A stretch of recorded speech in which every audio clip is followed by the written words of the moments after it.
soldados norte-coreanos lutando na guerra da Ucrânia. Parece filme, né? Parece, mas não é.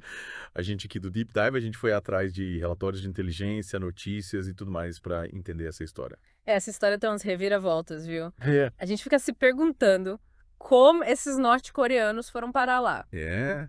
Qual o impacto da presença deles, né? Exato. Bom, a gente sabe que existe um pacto de defesa, um pacto secreto entre a Rússia e a Coreia do Norte. É lá de junho de 2024. Junho de 2024, que obriga os dois países a se defenderem. Isso. E aí a Rússia aproveitou a invasão de Kursk pela Ucrânia em agosto de 2024 para pedir ajuda aos camaradas norte-coreanos. É porque a Rússia está precisando de reforço. Tá. As baixas na guerra foram muitas. Sim, E recrutar novos soldados está cada vez mais difícil. é verdade. E aí a solução que o Putin viu foram os norte-coreanos. É. Afinal, a Coreia do Norte tem o quarto maior exército do mundo. É mais de 1 milhão de soldados. É muita gente. É muita gente. Mas pelo que eu vi nos relatórios, esse exército usa armas e táticas da Guerra Fria. Pois é, a Coreia do Norte vive isolada, né? É. E o exército é um reflexo disso. Equipamentos antigos, tanques ultrapassados.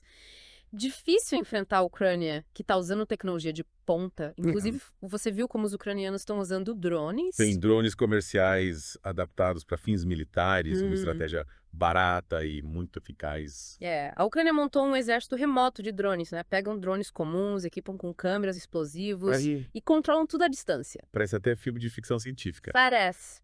Essa guerra de drones está sendo um pesadelo para os norte-coreanos. Uhum. Tanques sendo destruídos, soldados em pânico. A inteligência ucraniana estima que a taxa de baixas entre os norte-coreanos em Kursk, imagina, pode chegar a 90%. Nossa, De 11 mil soldados, talvez só 1.000 sobrevivam.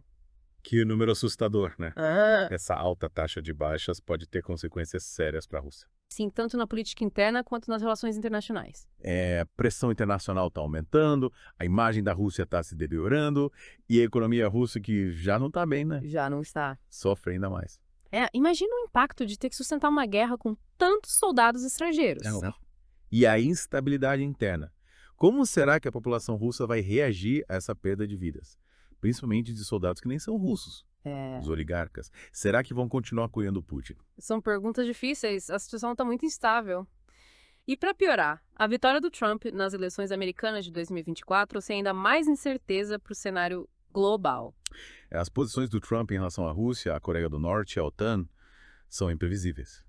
Ele já demonstrou simpatia pelo Putin e pelo Kim Jong-un no passado. Sim, E criticou a OTAN por não investir o suficiente em defesa. é verdade. O que será que ele vai fazer agora? Ninguém sabe, né?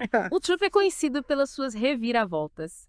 A única certeza é que a Rússia está numa situação crítica. Putin apostou alto enviando os norte-coreanos para Kursk. Yeah. E essa aposta pode ter consequências devastadoras para ele e para os aliados. É como se ele tivesse colocado todos os ovos numa cesta frágil, feita de soldados despreparados, armas obsoletas e um futuro incerto. E essa cesta pode se espatifar a qualquer momento. A posse do Trump está marcada para janeiro e o governo Biden tem pouco tempo para tentar mudar o curso dessa guerra. Será que o Putin vai conseguir reverter a situação em Kursk antes que seja tarde demais? É a pergunta que fica, né? Essa aliança entre Rússia e Coreia do Norte escancarou a complexidade da guerra na Ucrânia. Os riscos são altíssimos para todos. Principalmente para os soldados, tanto os ucranianos quanto os norte-coreanos, que estão no centro desse turbilhão. Verdade. A gente precisa se perguntar, até quando essa guerra, com todas as suas tragédias e incertezas, vai continuar? O que o futuro reserva para esses países e para o mundo? Perguntas complexas que nos fazem refletir sobre o nosso papel nesse cenário. A gente aqui do Deep Dive te convida a mergulhar junto com a gente nessa busca por respostas. Afinal, o conhecimento é a nossa melhor arma para navegar por esse mar de incertezas. Na próxima parte, a gente vai explorar mais a fundo o impacto da presença norte-coreana na guerra. E as possíveis consequências dessa aliança para a Rússia e para o mundo. Fique ligado. A gente precisa falar mais sobre esse pacto de defesa secreto. Ele é a chave para entender tudo. Pelo que a gente descobriu, ele foi assinado em junho de 2024. Pouco antes da invasão de Kursk. E o mais intrigante é que ele não é só um acordo militar. Ele tem implicações políticas e econômicas. Entendi. Quais seriam essas implicações? Olha, a Coreia do Norte precisa de recursos, a gente sabe disso. E a Rússia precisa de dados. Será que esse pacto é uma troca de favores? É bem provável. A Coreia do Norte está sob as sanções internacionais. desesperada por ajuda econômica e tecnológica, e a Rússia, por sua vez, precisa de mão de obra para a guerra. Sim. Esse pacto pode ser uma forma de ambos os países suprirem suas necessidades. Faz sentido. Uma jogada arriscada, mas que faz sentido. Faz. Mas e a Ucrânia? O que vai acontecer com Kursk? A situação em Kursk está crítica. Os norte-coreanos, com seus equipamentos da Guerra Fria, estão sendo massacrados pelos drones. Esses drones merecem um destaque especial. Isso é a prova de que a guerra moderna está mudando. Totalmente. Baixo custo e alta precisão. Os drones desafiam as forças tradicionais. A gente tem visto cada vez mais o uso de drones, né? Sim. Em conflitos no mundo todo. E a Ucrânia está usando essa tecnologia a seu favor, adaptando drones comerciais para fins militares. Eles criaram uma força ágil e letal. É chamada guerra assimétrica. Um exército menor e menos equipado usa estratégias inovadoras para enfrentar um inimigo mais poderoso. E os drones são a arma perfeita para esse tipo de guerra. São rápidos, furtivos e podem ser equipados com bombas mísseis. E essa estratégia ucraniana, como é que está impactando o moral das tropas russas e norte-coreanas? Imagina o pânico de estar no campo de batalha. De repente, ser atacado por um exame de drones. Nossa. É como se o inimigo estivesse em todos os lugares. Invisível e implacável. E a guerra psicológica também é uma arma poderosa. A Ucrânia está usando os drones para minar a confiança do inimigo, semear o medo, o caos. E essa tática, junto com a resistência ucraniana, está complicando a vida do Putin e dos aliados. Sem falar da pressão internacional. Cada vez mais países condenam a invasão e a presença de tropas norte-coreanas. As sanções estão sufocando a Rússia e o isolamento político está aumentando. A comunidade internacional está se unindo para isolar o Putin e seus aliados.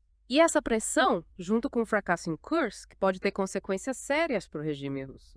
E a Coreia do Norte? Será que o Kim Jong-un está preocupado com as baixas? É difícil saber o que se passa na cabeça do Kim Jong-un. Ele é imprevisível e implacável. Mas a gente pode imaginar que ele está calculando os riscos dessa aliança. De um lado, ele tem a chance de receber ajuda da Rússia. De outro, ele arrisca perder milhares de soldados. Verdade. E aumentar o isolamento da Coreia do Norte. É um jogo perigoso, com apostas altíssimas. E quem paga o preço são os soldados, as famílias, os civis. Vítimas de uma guerra que parece não ter fim. É verdade. Enquanto a gente acompanha tudo isso, a gente não pode esquecer o lado humano da tragédia. São vidas que estão sendo destruídas, sonhos interrompidos, famílias dilaceradas. É verdade. E a gente aqui no Deep Dive, a gente se compromete a trazer informações, análises, para que você possa entender a complexidade do conflito e formar sua própria opinião. Porque no final das contas, a informação é a nossa melhor arma contra a desinformação, a manipulação e a tirania. Fique ligado porque a gente ainda tem muito o que discutir. Essa guerra não se limita só ao campo de batalha, né? Os impactos econômicos e políticos dessa aliança entre Rússia e Coreia do Norte são enormes. Afetam o mundo todo. Com certeza. A economia global já está sentindo os efeitos. A alta dos preços dos alimentos, a energia.